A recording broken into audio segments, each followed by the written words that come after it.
అసలు చిరంజీవి గారిని అవమానించింది ఎవరో? ఆయన్ని పదే పదే అవమానించేది పవన్ కళ్యాణ్ కదా. చిరంజీవి గారి వల్లనే నేను ఎదిగాననే మాట ఎక్కడైనా నేను చెప్పారా? కానీ అవసరమైనప్పుడు మాత్రం లేని ప్రేమని ఒలకబోస్తూ ఇష్టానుసారం ఊగిపోతూ మాట్లాడుతూ ఉంటారు.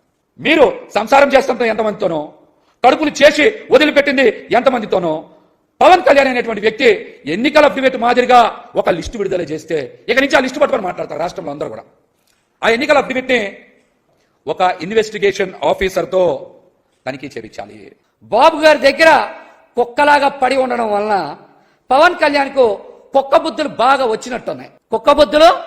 వచ్చినట్టున్నాయి పవన్ కళ్యాణ్కి.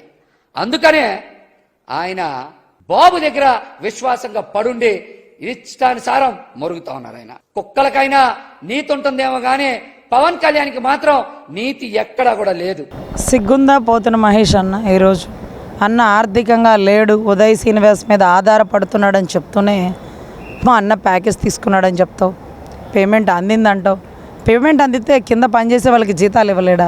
ఈరోజు తంగెళ్ళ ఉదయ్ శ్రీను అనే వ్యక్తి ఆర్థికంగా చాలా బలవంతుడు. అదే రకంగా నెల్లిమర్ల లోకమాదేవి గారు కూడా అంతే. ఆవిడ ఎఫిడవిట్ చూసాం కదా. ఇది ఓపెన్గానే ఇంత క్యాష్ ఉంటే ఓపెన్ చేయకుండా ఇంకెంత ఉంటుందన్నా? సో ఇట్లాంటి వాళ్ళు అందరి మధ్యలో వయసు ఓపిక ఉన్నప్పుడు ఏ హిందీలోనో తమిళంలోనో అడ్వర్టైజ్మెంట్లో చేసుకోకుండా మా నాయకుడు జనాలతో మాట్లాడడం కోసం ఇక్కడికి వచ్చింది. అది కూడా నీకు ఎన్నోసార్లు చెప్పాడు, జన సైనికులకు కూడా చెప్తున్నాను. ఈరోజు అవినీతి ముద్ర వేసుకొని 17 నెలల జైల్లో ఉండి గండ్రగొడ్డలకి కారణం మా అన్నే అని చించుకుంటున్న ఆ ఇద్దరు చెల్లెళ్ళ బాధ ఆవేశాలు చూసి కూడా వైసీపీ కార్యకర్తలు చెక్కు చెదరకుండా అక్కడే ఉన్నారు. అదే రకంగా అవినీతి ముద్ర పడిందేమో పాపం 52 రోజులు ఆరోపణలు ఎదుర్కొంటూ చంద్రబాబు గారు జైల్లో ఉంటే టీడీపీ వాళ్ళు చెప్తారు మా చంద్రన్నకి మచ్చ ఇది అంటూ. అంత అభిమానం వాళ్ళు చూపిస్తున్నారు. మరి అంటే దశాబ్ద కాలం నుంచి 2 చోట్ల ఓడిపోయిన అన్న ఆర్థికంగా కుంగిపోయి స్టూడియోలు అమ్ముకున్నాడా, ఇళ్ళు అమ్ముకున్నాడా, డిపాజిట్ క్లోజ్ చేశాడా? ఇవన్నీ తెలిసి కూడా అన్న మీద నిందలేస్తున్నారా? ఈరోజు ఒక షాపింగ్ మాల్ ఓపెనింగ్కి మా అన్న వస్తే అయిపోయింది, ఒక అడ్వర్టైజ్మెంట్కి మా అన్న ఇస్తే అయిపోయినట్టే. కానీ ఇవన్నీ ఎందుకు చేయడు? డబ్బు మీద జాస ఉన్నవాడు కలర్ఫుల్గా కనపడాలా? ఏ రోజు కనపడ్డాడు? సినిమా షూటింగ్లో ఆర్థికంగా నాకు బలం కావాలి కాబట్టి షూటింగ్లు సినిమాలు ఒప్పుకోవడమే కానీ నా జనంతో నేను ఉండాలి, నా జనం అంటూ ఈరోజు జనంలోకి వెళ్తూ కేంద్ర మంత్రి స్థాయి కూడా వదిలేసుకుని ఎంపీగా పోటీ చేయకుండా ఎమ్మెల్యేగా తిరుగుతూ ఎండకి పడిపోతున్న పరిస్థితి మేము చూస్తే మా కన్నీటి పర్యంతం అయిపోతుంది. సిగ్గులేదురా అన్న గురించి మాట్లాడడానికి? బయటోడు ఎవడో పోరంబోకోడు మాట్లాడితే వాడికి సమాధానం చెప్పాల్సింది పోయి ఇన్ని సంవత్సరాల నుంచి పార్టీలో ఉండి నీకు నిజంగానే అన్న కరెక్ట్ కాకపోతే అప్పుడే ఎందుకు వెళ్ళిపోలే? నువ్వు ఎమ్మెల్యే సీట్ రాకపోతే ఇవన్నీ బయట మాట్లాడుతున్నావా? నువ్వు నిజంగా నిజాయితీ పరుడైతే ఈ తంగెళ్ళ ఉదయ్ శ్రీను అనే వ్యక్తి ఎప్పటి నుంచి రెంట్లు కడుతున్నాడో నీకు తెలిస్తే, ఎలక్ట్రల్ బాండ్స్ ఎప్పుడు పక్కకు పెట్టి మాయం చేస్తున్నాడో నీకు తెలిస్తే అప్పుడే ఎందుకు క్వశ్చన్ చేయాలా? అవన్నీ కడుపులో పెట్టుకుని నీకు ఎమ్మెల్యే సీట్ ఇవ్వకపోతే ఇప్పుడు మాట్లాడుతున్నావా? నిజంగానే ఈరోజు ఆయన ఆర్థిక పరిస్థితి ప్యాకేజీ తీసుకుని ఉంటే అసలు 2014లో పనిచేసినప్పుడు అమరావతిలో ఓ పార్టీ ఆఫీస్ కట్టుకో పవన్ కళ్యాణ్ గారు అంటే అయ్యో భలే వాళ్ళే సార్ నా దగ్గర ఉన్న వరకు నేను అంత గట్టిగా ఎందుకు గర్జిస్తున్నాడంటే నిజాయితీ ఉండబట్టే గర్జిస్తాడు. జగన్ నిన్ను తొక్కేది నేనే, నా లెక్క వేరుగుంటుంది అంటూ అడుగుతున్నాడంటే నిజాయితీలో వచ్చేటటువంటి ధైర్యమే అది. డబ్బులకి లొంగిపోయి ఉంటే ఈ మాటలు అనలేరండి. నిజంగా హెరిటేజ్ కూడా ఎంత ఇస్తారండి? ఈరోజు ఆర్థిక నేరగాడే ఎక్కువ డబ్బులు ఇస్తాడు. ఇప్పుడు నిన్ను కొనలే పడిపోయాడైతే మా అన్నను కొండు, ముందు నన్ను కొనండి రా తర్వాత మా అన్నను కొందుగానని ఎన్ని చాట్ల నేను సవాల్ ఇస్తున్నాను. మాకు బేరం పెట్టలేదా అన్న?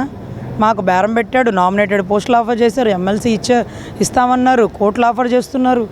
ఒక్కసారి పవన్ కళ్యాణ్ గారిని ఈ 4 పేజీలు చదివితే చాలు మీ జాతకం మారిపోతుంది అంటూ ఆఫర్లు వచ్చినాయి. కానీ సిగ్గుపడాలి. ఈరోజు పిలిచి మా అధినాయకుడు రాష్ట్ర అధికార ప్రతినిధి పదవిస్తూ టీడీపీ వర్గం కానీ జనసేన కానీ బీజేపీ కానీ గుండెల్లో పెట్టుకుంటూ ఒక నిజాయితీ పరుడరాలైన లాయరు అనే పేరుని చెడగొట్టుకుంటూ నీలాగా డబ్బుకు వెంపర్లాడి మేము పోలా, మాలాగే ఎంతోమంది పోలా. నేను ఒక్కదాన్నే చెప్పట్లే, మాలాగే ఎంతోమందికి వచ్చి ఉంటాయి. ఎవరు పోలేని పరిస్థితి. ఎవరో దౌర్భాగ్యుడు ఎమ్మెల్యే పోస్ట్ కోసమో వాడిచ్చే చెక్క భజన ఆఫర్ల కోసమో నీలాంటి వాడు వెళ్ళి ఆ వైసీపీ జెండాలు మోస్తాడు. మేము అలా కొబ్బరి బోండాల కత్తులు చేతులు కాళ్ళని మేము చెప్పం. గుండెల్లో ఆయన మీద అభిమానం ఉంది. చచ్చే చివరి వరకు ఆయన ఈ జెండా కింద అయినా అన్నాడు. ఆయన జెండా కింద పెట్టనంత వరకు ఆయన వెనకాల మేము ఉంటాం. కింద పెట్టేస్తే మేము మరి ఏం చేస్తాం తర్వాత సంగతి. కింద పెట్టనంత వరకు మేము ఆయనతో నిలబడతాం. మొన్నటిదాకా జనసేనలో ఉన్నారు, స్వచ్ఛమైన పాల లాంటి స్వచ్ఛమైన నాయకుడితో ఉన్నారు కాబట్టి పోతిరి మహేష్ గారు కూడా స్వచ్ఛంగా మాట్లాడేవాళ్ళు. కేవలం ఒక వైఎస్ఆర్సీపీ కండవా కప్పుకోగానే వైఎస్ఆర్సీపీ పేటీఎం మనిషిలా మారిపోయారు. స్క్రిప్ట్ తాడేపల్లిగూడు నుంచి వస్తుంది, ఈయన చదువుతున్నాడు, అదే జరుగుతుంది. ఈయన సొంతంగా స్క్రిప్ట్ చూసి ఇదివరకు మామూలుగా అనగలంగా మాట్లాడే వ్యక్తి ఈరోజు మాటి మాటికి స్క్రిప్ట్ చూసి చదివి మాట్లాడుతున్నారంటే తాడేపల్లిగూడు నుంచి తాడేపల్లి ప్యాలెస్ నుంచి స్క్రిప్ట్ వస్తుంది, ఈయన చదువుతున్నాడు. పవన్ కళ్యాణ్ గారి మీద విషం కక్కుతున్నాడు. పవన్ కళ్యాణ్ గారిని విమర్శించడమే ఈయనకు ఒక పనిగా పెట్టారు పోతిరి మహేష్ గారికి. ఇంకా వేరే పని లేదు ఈయనకి. ఒక జెండా చేతికి జెండా కార్యకర్తగా కూర్చోబెట్టి ఒక ఆఫీస్కి పరిమితం చేసి పవన్ కళ్యాణ్ని జనసేన పార్టీని విమర్శించడమే నీ డ్యూటీ. నీకు స్క్రిప్ట్ ఒక ప్యాకేజీ వస్తుంది, అది తీసుకొని నువ్వు పవన్ కళ్యాణ్ విమర్శించని చెప్పి ఆయనకి తెలియజేశారు. ఆయన అదే డ్యూటీ మీద ఉన్నారు. ఒక 15 రోజులేమో ఆయన డ్యూటీ ఉంటుంది, తర్వాత ఖాళీ అని నేను తెలియజేస్తాను. భవిష్యత్తులో పోతిరి మహేష్ గారి రాజకీయ ప్రయాణం ఎలా ఉండబోతుంది అంటే, రేపు భవిష్యత్తులో మేమే అధికారంలోకి రాకపోతున్నాం, 175కి 175 నియోజకవర్గాల్లో గెలవబోతున్నామని చెప్పేసి చాలా ధీమాను అయితే అధికార పార్టీ ఇప్పటికే వ్యక్తం చేస్తున్న పరిస్థితి. మరి ఈ యొక్క అచంచలమైన ధీమాలో ఉన్న ఆ పార్టీతో పోతిరి మహేష్ ప్రయాణం సాగనుందా, చతికిల పడనుందంటే మీరేం చెప్తారు? అసలు వైసీపీ ప్రభుత్వం అధికారంలోకి రాదు. ఈయనంది అక్కడ వెళ్ళి వైసీపీ ప్రభుత్వం అధికారంలోకి వస్తుందని చెప్తారు. గడిచిన 5 సంవత్సరాలు కూడా వైసీపీ పార్టీని, జగన్మోహన్ రెడ్డిని, స్థానిక నాయకుడు వెల్లంపల్లి శ్రీనివాస్ గారిని ఒక దంపుడు ఉపన్యాసాలు ఇచ్చి వాళ్ళని ఎండగట్టింది పోతిరి మహేష్ గారే. ఈరోజు జగన్మోహన్ రెడ్డి గారు దేవుడు, జగన్మోహన్ రెడ్డి గారు మంచి వ్యక్తి, వైఎస్ఆర్సీపీ ప్రభుత్వం మంచి పరిపాలన అందిస్తుందని చెప్తుంటే నవ్వుతున్నారు ప్రజలందరూ కూడా. ఏంటి పోతిరి మహేష్ మొన్నటిదాకా అలా చెప్పి ఒక నెల రోజుల క్రితం కూడా అలా చెప్పి ఇప్పుడు ఎలా చెప్తున్నారు ఏంటని అంటున్నారు. ప్రజలందరూ కూడా వైసీపీ ప్రభుత్వాన్ని ఇంటికి పంపించడానికి సిద్ధంగా ఉన్నారు. పోతిరి మహేష్ గారు కూడా ఈ 15 రోజుల డ్యూటీ, తర్వాత ఏం లేదని చెప్పి నేను తెలియజేస్తున్నాను. ఏమన్నా మహేష్ అన్న, స్క్రిప్ట్ మహేష్ అన్న మళ్ళీ స్క్రిప్ట్ తీసుకొని ప్యాకేజ్ మళ్ళీ ఫ్రెష్గా ఈరోజు వచ్చినట్టుంది. అసలు నీ బాధ అర్థం కావట్లేదు. జనసేన ఉత్తరం వెళ్ళిపోయావు, వైసీపీలోకి పోయావు, అక్కడ పోయి ఎలక్షన్ సమయంలో ప్రచారం చేసుకోకుండా ఇప్పుడు కూడా మా నాయకుని తిడితే నీకు ఏమొస్తుందో అర్థం కావట్లా. ఇందాక పవన్ కళ్యాణ్ గారి ఆస్తుల గురించి మాట్లాడావు, ఆయన లావాదేవీల గురించి మాట్లాడావు. ఒక విషయం అడుగుతున్నాను నేను, ఈరోజు స్క్రిప్ట్ మహేష్ అంటే పోతిరి మహేష్ పేరు స్క్రిప్ట్ మహేష్ అని నామకరణం చేద్దాం జనసైనికులంతా. ఎందుకంటే ఆయన గతంలో ఎప్పుడు కూడా స్క్రిప్ట్ తీసుకొచ్చి మాట్లాడాడు కాదు. గత 15 రోజులుగా ఆయన స్క్రిప్ట్ తీసుకొనే మాట్లాడుతున్నాడు. అందుకే స్క్రిప్ట్ మహేష్ అని పెడతాం. ఈరోజు ఆయన మాట్లాడుతూ ఇందాక పవన్ కళ్యాణ్ గారి ఆస్తులు ఎంత, 2 సినిమాలు 90 కోట్లు వచ్చాయా, ఇవన్నీ మాట్లాడే ముందు 15 రోజుల క్రితం నీ ఆస్తులు ఎంత, ఇప్పుడు నీ ఆస్తులు ఎంత చెప్పగలుగుతావా? ఏమైనా అఫిడవిట్ చూపించగలుగుతావా? లేదా మమ్మల్ని చెప్పమంటావా? 15 రోజుల క్రితం నీ అప్పులు ఎంత, ఈ 15 రోజుల్లో నీ ఆస్తులు ఎంత పెరిగిందో, ఎంత నీకు చేరిందో చెప్పగలరు. ఒకటి మాట్లాడు. నువ్వు పవన్ కళ్యాణ్ గారి గురించి మాట్లాడడానికే వైసీపీలో వాళ్ళు తీసుకున్నారు. నువ్వు ఏదో విజయవాడ వెస్ట్ ఫోటో కడది కాదు, కానీ ఈరోజు నువ్వు సిద్ధమని వెనక జగన్ ఫోటో పెట్టుకొని పవన్ కళ్యాణ్ మాట్లాడుతున్నావు కాబట్టి నువ్వు మాట్లాడిస్తున్నారు. ఎందుకు నేను చేర్చుకుందే పవన్ కళ్యాణ్ గారిని తిట్టడానికే వైసీపీలో చేర్చుకున్నట్టుంది. ఏం మాట్లాడుతున్నావు అంటే, నువ్వు మాట్లాడిన 10 నిమిషాలకంతా మీ బాసు, రెండో బాసు సజ్జల గారు మాట్లాడారు ఇప్పుడే. అది ఎందుకు ఇద్దరు సపరేట్గా మాట్లాడటము? ఇద్దరు కలిసి ఒకేసారి ప్రెస్ మీట్ పెట్టచ్చు కదా, ఇద్దరు కలిసే పెట్టచ్చు కదా, కలిసే మాట్లాడచ్చు కదా. మరి కాసేపు నువ్వు కూడా వస్తాడు, పోసాన్ని కుక్క వాడు మాట్లాడతాడు. ముగ్గురు కలిసి పెట్టండి ప్రెస్ మీట్, చూస్తాం.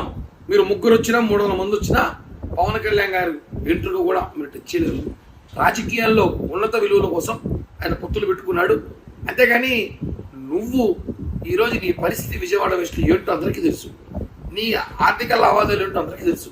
ఈరోజు మీరు మాట్లాడుతూ పవన్ కళ్యాణ్ గారు ఎక్కడ ఆస్తులు కొన్నారు, ఎక్కడ ల్యాండ్లు కొన్నారు చూపిమంటావు అంటే చూపి, వెయిట్ చేస్తాం. నువ్వు ఏం కొన్నావు మేము కూడా చూపిస్తాం. నువ్వు ఎక్కడెక్కడ ఈ 15 రోజుల్లో తమరి ఒక స్టైల్ ఎలా మారిందో మాకు తెలుసు. కేవలం ఈ 15 రోజుల కోసమే, ఈ 18 రోజుల కోసమే నీ ఒక అవసరం వైఎస్ఆర్ కాంగ్రెస్ పార్టీకి. మే 13 సాయంత్రం కుక్కల చించిన ఇస్త్రీలాగా తమరు బతుకుంటుందని తెలుసుకోండి. ఎందుకంటే రాబోయేది కూటమి, మా జనసేన, టీడీపీ, బీజేపీ కూడా ప్రభుత్వం రాబోతుంది. తర్వాత మీ పార్టీకి అడ్రస్ ఉండదు, మీరు అడ్రస్ ఉండదు. ఈ విషయం తెలుసుకొని పవన్ కళ్యాణ్ గారి ఆస్తుల గురించి, ఆయన వ్యక్తిగత లావాదేవీల గురించి మాట్లాడేటప్పుడు మీ వ్యక్తిగత ఆస్తులు, మీ వ్యక్తిగత లావాదేవీలు చెప్తారని అడుగుతున్న స్క్రిప్ట్ మహేష్.